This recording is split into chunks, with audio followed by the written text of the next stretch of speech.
Hey guys, welcome back to my channel. It's been a while since I've posted any videos of me just like talking to you guys about my life and that kind of stuff. So I wanted to start off today and talk to you guys a little bit about how I got started traveling in the first place. And I'm not talking about how I got started travel blogging, but I want to talk about, you know, when I was little and that kind of stuff, you know, how like I grew up to be inspired by travel through my parents and different influences in my life, and why I became such a soul that craves wanderlust and can never sit still for too long. So that's what I'm going to talk to you guys a little bit about today. I hope you enjoy it. And before we get any further, if you could remember to subscribe, there's a little thing right here that you can click, and make sure to turn on post notifications, okay? So as some of you may know, I am a Florida girl, born and raised in Florida. My dad was born and raised in Florida. I'm actually a 7th generation Floridian, which is pretty rare. There's not very many people who can say that their family has lived in Florida for 7 generations. So my dad can track his family all the way back that many generations, that many grandparents, which is pretty wild.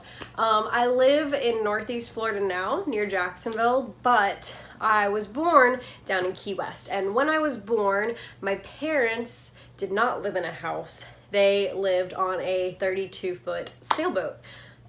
So that was pretty small. I don't know if you guys are familiar with boats at all, but 32 feet, decent sized boat for 2 people. Throw a baby in there, baby toys, baby bags, diapers.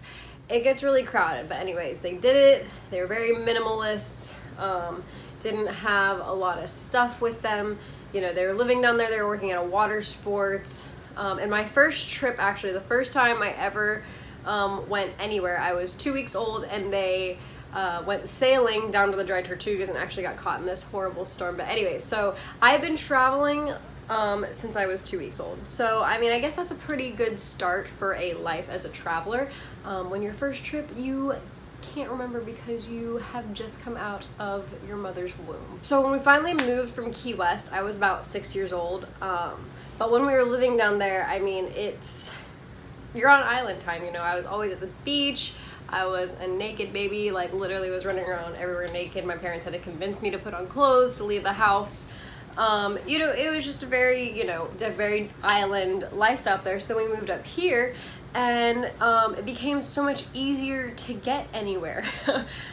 Living in Key West, it's really hard. I mean, it's a 4-hour drive to Miami. The airport's super small. Plus, my parents are scared of flying, so they never fly anywhere. I literally did not get on a plane until I was 20 years old because my parents are terrified of flying. So all of this traveling that I'm about to tell you about that I did as a kid was because we lived in Florida, and we could, we lived in North Florida and could drive places. So when I was probably, how old was I? I was maybe 10 or 11. We had inherited my grandfather's RV, and let me tell you, this RV is not like those really nice RVs that everybody's like, oh my god, I wish I had one of those when I would travel cross country. No, this thing was from like 1973. It was old. It had lumpy mattresses. There was one mattress for my parents in the back, and then my brother, because he was so small, he slept on like a pull down, like the table turned into a bed, so it was like literally like a 4-foot long bed, and then I slept on the couch. And it was just so retro. Now I think it's sick. I wish we still had it, because it was like, now it would be cool again, but in 2006 when we were doing this, or 2005, whatever, like we pulled up there and people were like, oh, look at these people. But whatever, we had so much fun. We did 2 or 3 cross-country road trips in this thing, from the time, like in between my ages of 8 and 14 probably. We went across country 3 or 4 times. The first time we did it, it was awesome. I mean, we drove from Florida all the way cross country, like went through the Black Hills, went through Montana, and did Flathead Lake, and then we went across Idaho, and into Washington State, and then down the Oregon coast, did the redwood trees in California, all the way down to San Francisco, and then we came back and did like the Grand Tetons, Dodge City, like all sorts of crazy stuff. Like pretty much any big site. We saw Mount Rushmore, any big site that there is to see in the US, I've probably seen, and I was probably like a kid when I saw it.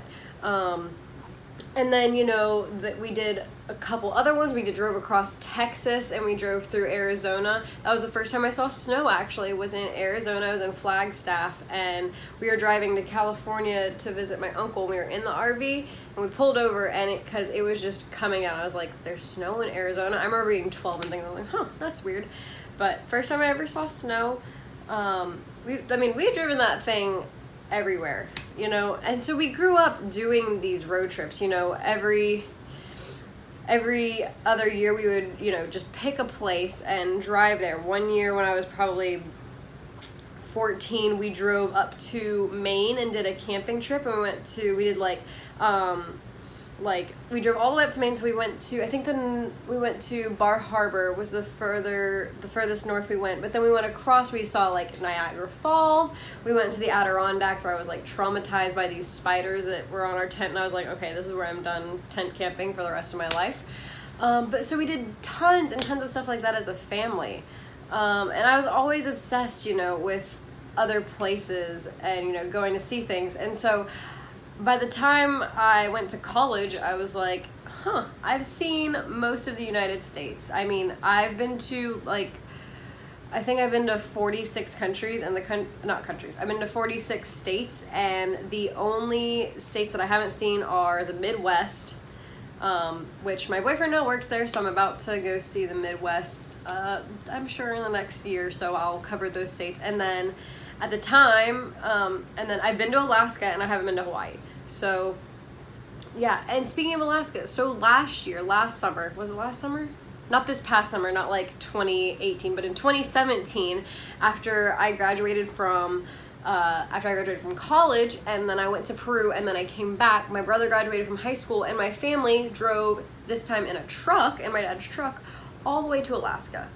It was crazy, and we went through Canada. I mean, we saw the Black Hills again, or no, not the Black Hills. We saw, what did we see? The Badlands, that's where we went. We saw the Badlands, yeah, and then went through Banff, which was really cool. I was super disappointed because, you know, Lake Louise and Lake Moraine, the like beautiful pictures that you see in Banff with like that crystal blue lake, yeah, that was all still frozen over, and it was summertime. But anyway, it was still a great trip. All right, guys, so that's all I've got today, for today. Just, yeah, basically to sum that all up, I grew up with a family who had a sense of wanderlust. You know, you can't really have parents that live on a boat and not think that they have gypsy souls. So, yeah, I mean, but it's never too late to gain that sense of wanderlust. I think everybody naturally has that curiosity in them. It's just a sense of bringing it out and allowing yourself to have that sense of curiosity, you know? To be able to let yourself go see the world and get lost in Venice or whatever it is that you're doing. You know, you have to let yourself do that, and it's hard for some people. It's harder for some people than others. Me, I'm like, whatever. Flights to Japan are cheap. Okay, put it on the credit card. I'll pay it off. No big deal. I'll save up the money. You know, and not everybody's like that. People are like, oh, no, I could never afford it. Trust me, you can afford it. It's very easy to travel. It might seem like a lot of money, but you just stop spending money on stupid stuff. Don't buy that $300 toothbrush. Buy a flight instead. You know, whatever it is that you're spending money on that you don't need to. Anyways, this wasn't supposed to turn into a big lecture, but allow yourself to be filled with that sense of wanderlust. I felt it as a kid, so I never let it go. But go back to when you were a kid and you went to the mountains for the first time and you were like, oh my gosh, this is awesome. I've never seen anything this cool in my whole life. Go back to that moment and now imagine feeling that way once a month. If you just took one trip a month, you know, even for a weekend, say you like, you know, whatever, say you went to Vancouver for one weekend of the month, okay? So, you know, wherever the flights are cheap. If you live in a big city, you can get cheap flights to so many places.